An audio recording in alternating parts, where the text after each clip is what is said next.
Hello everyone, welcome to another review today. Sorry it's like a little bit late. I just had a bunch of shit to do with school. So on to the review today. I'm gonna review Bee and Puppycat. Now, I knew this was a web series, and I never really thought it was important for me to watch it. And then I saw it was on Netflix, and I thought maybe I should watch it. Okay, and my first time experiencing the series, it's good. It's okay. It's actually like really good. So the first thing I'm gonna go off with the characters. Now, our main duo are obviously the main characters because they're the main title. I love Bee and Puppycat's main chemistry with each other and how they interact with each other, and I love their. I basically just love their how they find out each other's insecurities and shit. You know, like stuff they found out about each other through like the course of the series. I just really think that's like cool and what most shows should do. They're their main characters. Going on from the other side characters, I think Cass's family. Wait, no, Deckard's family. Yeah, Deckard. In my opinion, I don't really think Deckard is that cool. I don't really like Deckard that much. I mean, well, like I know he had a relationship with Bee, but I don't really know. I just think Deckard's overrated. Now, moving on to the goat of the family, Cass. I really love Cass. She has I love her personality. She has that Enid from OKKO personality, which I think they're voiced by the same person. But because if they are, that actually only adds to my love. And her relationship with Toast, I don't really they're her relationship is just so charming to see on screen. It's one of the only things that try to make me laugh. I just really like Toast. I just love her personality. Other than her and Toast, I'm pretty sure that the rest of her family is just a bunch of the mixed bags. Wesley reminds me of Chad from Bleach. He just looks like he's some stern guy who just looks like he can kick someone's ass if you just want him to. I'm pretty sure that he would. Yeah. Then next there's Crispin, which I just think is just like Deckard, just okay. But it's just I think he's a more important Deckard. Is Deckard has a relationship with Bee, but Crispin has a relationship with Bee. Yeah, it's I think he's just like that. But I can't really remember the rest besides Merlin. Merlin is just a living nerd emoji. I just don't really get Merlin. And plus him having babies with Toast is just the most random moment I've ever saw in a cartoon. Just why would you have children with Toast? I would rather have children with Wesley for some reason. I don't really know why. Then moving away from that whole family thing, we get to Cardamon, the landlord, which I didn't really think much of. He was just this character that's just there, very strict, individual. But then in the later apps, you kind of get to know him more, which I can kind of relate to him more, as he basically not looks down on people, but just thinks that people act in immature ways, and just why are you doing that? I kind of relate to that more because most of my friends are like that.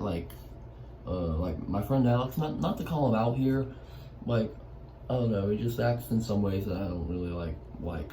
But yeah, not to call him out. And Cardamon's mother, which I actually really liked. I thought she was just going to be important for later, and which she is. I was just waiting for it to be important. Yeah, and it turns out it really did.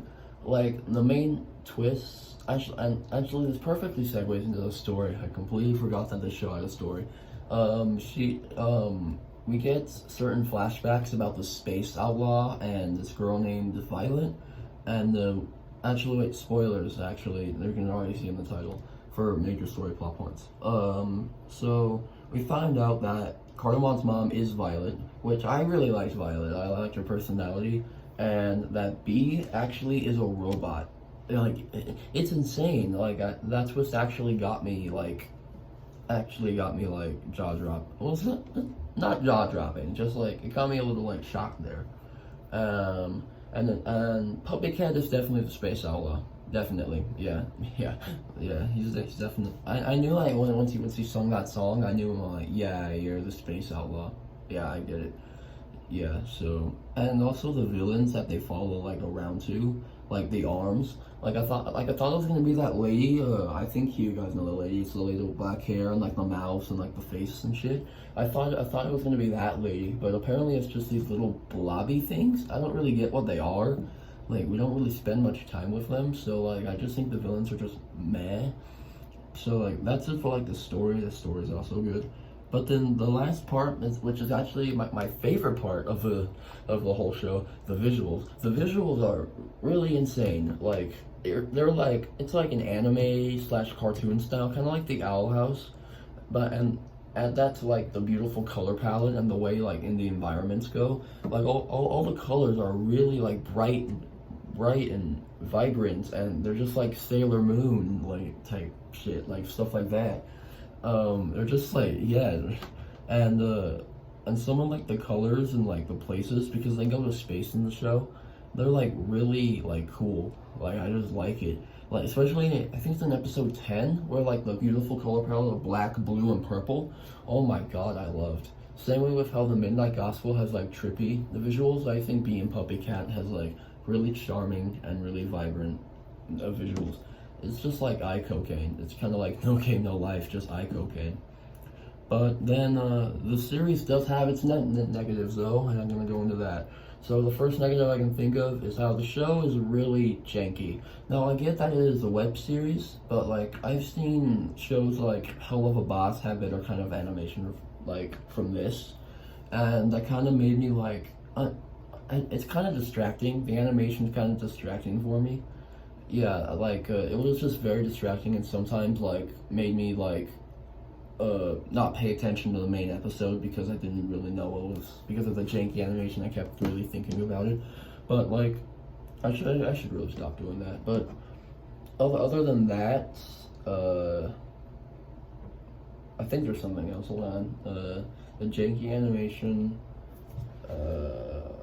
Oh yeah, the dry humor. Yeah, I didn't really like the dry humor. Like the humor is okay. It's not that bad. It's just I didn't really like it that much. Like I can see it's not my type of comedy, but like I didn't really laugh at any scene. Like not even a chuckle. Like the only thing that kind of made me like not laugh, just almost brought me a laugh was when Bee hits Deckard's crotch with an umbrella on accident, and I'm just like. Okay, I didn't even get a laugh in. I just thought of laughing. But then, other than that, yeah, this series is actually pretty cool. Like, if you want a decent time, I would really recommend it. So I'll basically just give this a 7.5 to an 8 out of 10. All right, see you guys.